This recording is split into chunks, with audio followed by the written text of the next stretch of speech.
li ma bëgg ñu def nag mooy man ak yéen ñu interagir dans un champ politique loolu mooy li nga xamante ne moo tax ma woo leen fii tey. alors interaction boobu noonu ci champ politique bi dafa xam foo xamante ni système bi dañ ko circonscrire dans le département de Bambey. Pourquoi? Parce que Bambey nous réclame. Bambey a besoin de nous. Bambey manque de tout. Vous êtes les témoins. loolu xam ngeen ko. kon il est temps aujourd'hui que ñun ñi nga xamante ne ñun ñooy ay doomu Bambey ñu jóg taxaw pour que Bambey jëm ca kanam. loolu moo di sama mission. loolu moo di sama deuxième mission devant vous après la mission qui m'est assignée dans les amphithéâtres. kon maa ngi leen di woo ci cadre politique boobu mais nag cadre politique boobu dafa am foo xamante ne foofa laa bootu mooy benn parti bu ñuy wax LDR Yeesal. LDR Yeesal ki ko jiite mon frère et ami wax na ko léegi mooy le président Modou Diagne Fada. je pense que c'est une personne à ne plus présenter au Sénégal loolu ñun ñëpp xam nañ ko. plus particulièrement li mu gën a marqué dans sa vie Mansour wax na ko c'est l'espace universitaire avant muy devenir un homme d'État lu ne def na ko dans le campus de l'université. aujourd'hui il y a beaucoup de choses qui sont possibles aujourd'hui à l'université, c'est grâce à lui moom ci jom boppam moo ko fa jàng. il faut interroger l'histoire parce que ça fait partie aussi vous les syndicalistes Capo Assad faut ngeen revisiter l'histoire politique de l'université en termes de syndicalisme. waa ji toog fii nii bokk na ci gars yi taaloon oto bu Ablaye Wade ba mu naan samay étudiants mel ñoo taal oto Ablaye. donc cela veut dire que ay étudiants mel aujourd'hui il y a une bipolarisation boo xamante ne tey ay étudiants ñi nga xam ne ñoo fare nguur gi waa nguur gi rek la ñu dem mais ñun en notre temps les étudiants ñi nga xamante ne ñoo nekkoon au pouvoir ils se battaient contre le pouvoir pour avoir les meilleures conditions pour les étudiants et il en faisait partie. loolu moo nekkoon mission première mission Modou Diagne Fada ba aujourd'hui mu nekk ci politique bi mu nekk. donc Modou Diagne Fada avant muy nekk politique il était syndicaliste. donc espace universitaire lu ci bëri assainir na ko fa ba aujourd'hui tey ñu ñëw nekk génération bi nga xamante ne moom moo ñëw après ñun ñoo ñëw après moom. donc il est une référence pour nous. Mansour wax na ko on est xam nga nit nag man moom ñi may jàngal xam nañu damay wax ki ma doon parce que wax ki nga doon bokkul ci ndamu mais xam nga lan la pour que nit ñi mën a jàng ci yow ci ki nga doon parce que c'est un enseignant qui parle. quand tu parles bu nekkee da nga nekk enseignant di wax ci yow nit ñi dañuy root ci yow mais yow du nekkul da ngaa taxaw di ndamu da ngaa bëgg nit ñi root ci yow il faut le prendre dans ce sens. enseignant là je suis un professeur d'université tey jii j'étais honoré que tous mes étudiants en 2019 ñu def statut professeur Ngom génnee na énergie ca xottu gerte loolu fu ngeen ko mos a dégg ci àdduna xottu gerte ñu bëri fii de buñ ko rombee dañ koy dëgg rek jàll bu ngeen ko rombee da ngeen koy dëgg jàll mais man su ma ko rombee dama koy fab am lu ma ca def ba génn ci la nga xamante ne aujourd'hui amal na njëriñ population bu Bambey continuer leen ñaanal ma ba ñu mën a industrialiser loolu noonu ci jom aujourd'hui on va créer les conditions d'accès à l'énergie dans le monde rural loolu c'est possible loolu c'est possible mais nag loo bëgg-bëgg loo am te amuloo doole doo dem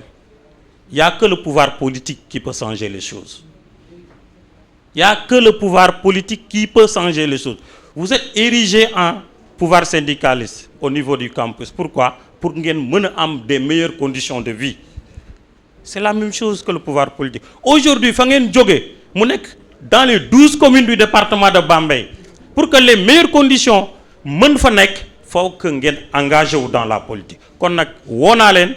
tàllal naa leen loxo ngeen ñëw ñu ànd ak sama président Diagne Fada ñu changer Sénégal ñu réformer Sénégal ñu réformer la politique au niveau du Sénégal nan lay doxe et je sais que c'est possible et je sais que vous êtes plus engagés que moi parce que pratiquer naa ñu bëri ci yéen xam naa leen li ma leen di ñaan mooy ñëw leen ñu jàpp LDR Yeesal ñu samp ko biir Bambey doxal biir Bambey jëm ca kanam parce que wax naa ko ca njëlbeen ba Bambey manque de tout mais nag sauf des intellectuels loolu mën naa leen ko assurer tey mais ces intellectuels manquent de tout aussi sauf l'engagement donc engagement boobu ngeen am nañ ko verser dans le champ politique buñ ko verser dans le champ politique tey Bambey dana egg fa nga xamante ni ci jom boppam ñun mosuñ koo xalaat et puis c'est encore possible ñoo ngi jublu ci ay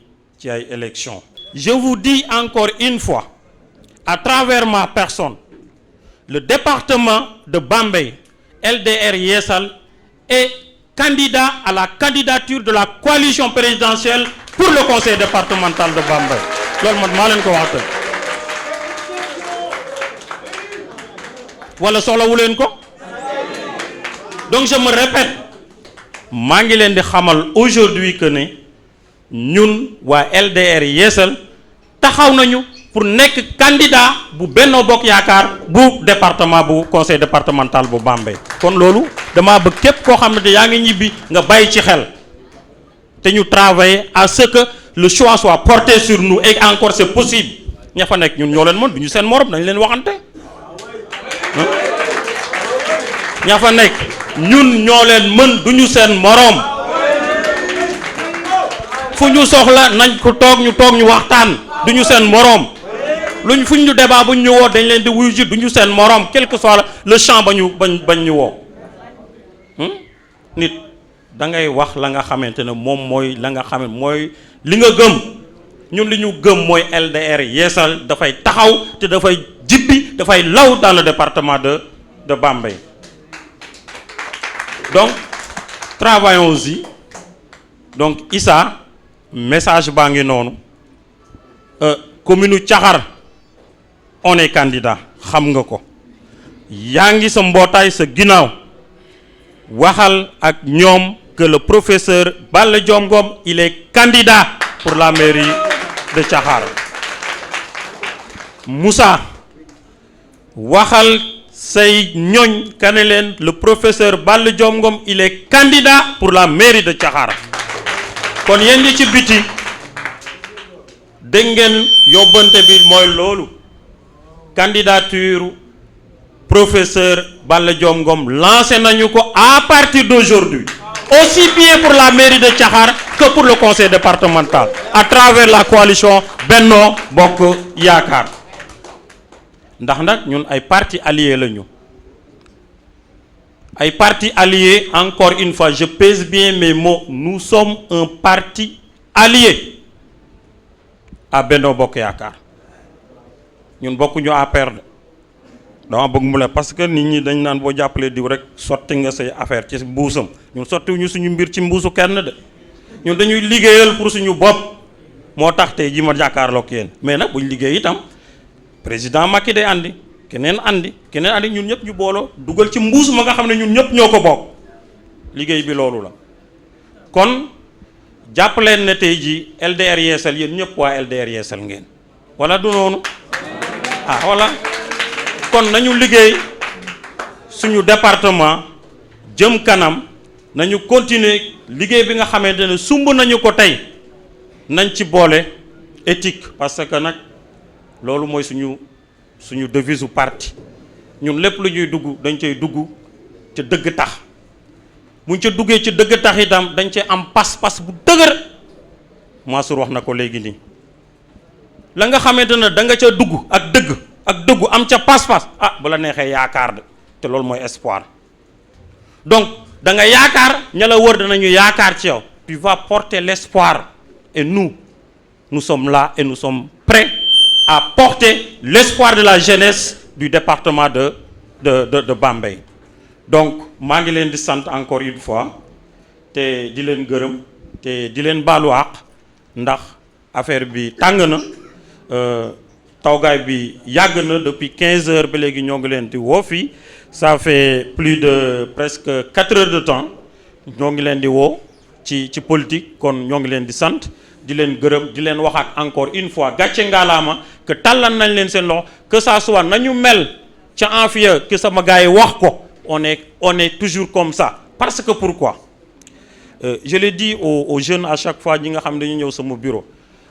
nekk dans le milieu du leadership ma ne leen